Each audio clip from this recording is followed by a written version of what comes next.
kwa dhati kabisa ndani ya mioyo yetu sisi kama Young African Sports Club, kwa dhati kabisa tunafahamu ukubwa, tunafahamu ugumu na tunafahamu umuhimu wa mchezo wa siku ya Jumatano. Tunafahamu ukubwa wa Kariakoo Derby, tunafahamu ugumu wa kupata matokeo dhidi ya Simba Sports Club, lakini tunafahamu umuhimu wa hizo pointi kwenye hatima ya ubingwa wa ligi msimu huu.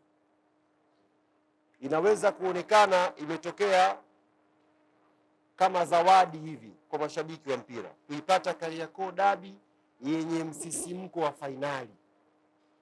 Hii itokee kwenye ligi nyingine. Unapata Kariakoo Derby alafu ina msisimko wa fainali, kwamba atakayechapika hapo ndio shughuli yake na kuwa imemalizika.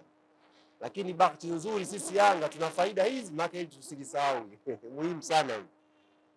Maana nimemwona juzi mtu fulani anaongea kwa masikitiko kweli kwamba wenzetu tunajua wanatafuta sare, wanafanyaje? Tulitengeneza mazingira ya kupata sare itusaidie. Sio mbaya, ni ya kwetu hiyo sare. Sisi Yanga Mungu ametujalia tunafika Jumatano, tuna option hizo. Yaani wakati wenzetu wakitafuta endorsement 3 za ubingwa, sisi hata endorsement 1 tunachukua champion.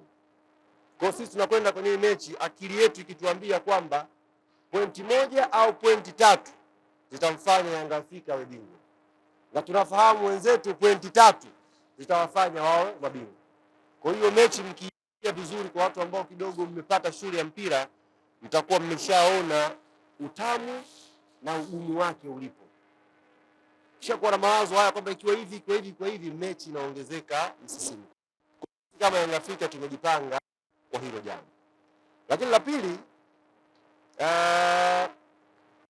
sisi upande wa wanachama na mashabiki wa klabu yetu, sisi hii ni mechi yetu.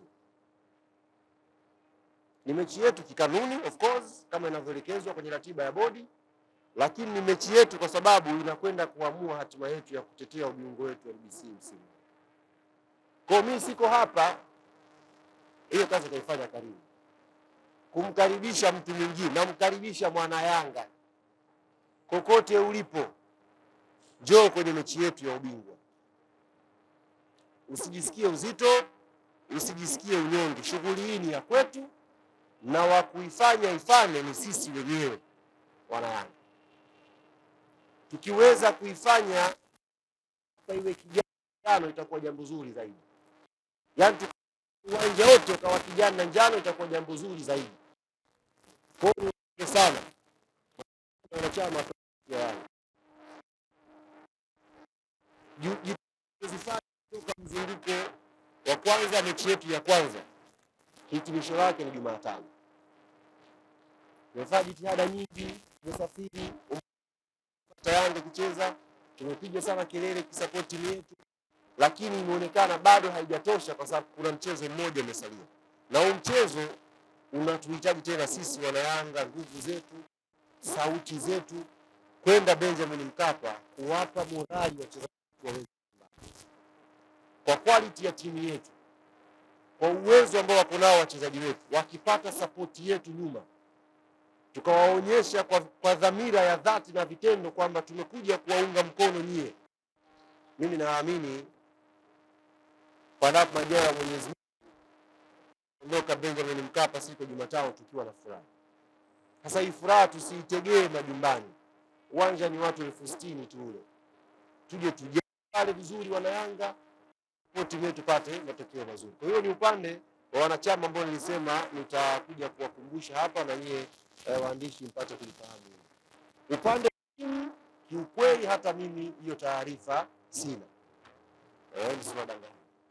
Timu jana mimi nimefukuzwa Zanzibar. Nafikiri viongozi wanatambua udhaifu wangu. Mimi kidogo mambo ya kutunza vitu siwezi. Kwenye kulitambua hilo, jana nimetimuliwa Zanzibar. Nilitimuliwa baada ya mechi tukiisha, baada ya taratibu za wewe. Maelekezo mengine tutakwambia. Kwa hiyo ndugu zangu na nyinyi ambao mmekuja hapa, ambao mnataka kujua inarudi hii Dar es Salaam, kiukweli mimi kama msemaji pia sijui. Ninachokijua ni kwamba Yanga itakaa Benjamin 25 kwenye siku ya mchezo. Hilo amenihakikishia. Taratibu nyingine watafanya wapi mazoezi, watarudi lini, warudi na nini, kiukweli mwenyewe nimefichwa. Sijui chochote. Walichonihakikishia kwamba akawaambie waandishi, kawaambie na wanachama tarehe 25 Yanga itakuwa wapi? Benjamin Mkapa. Karibu nimalize. Kama kuna swali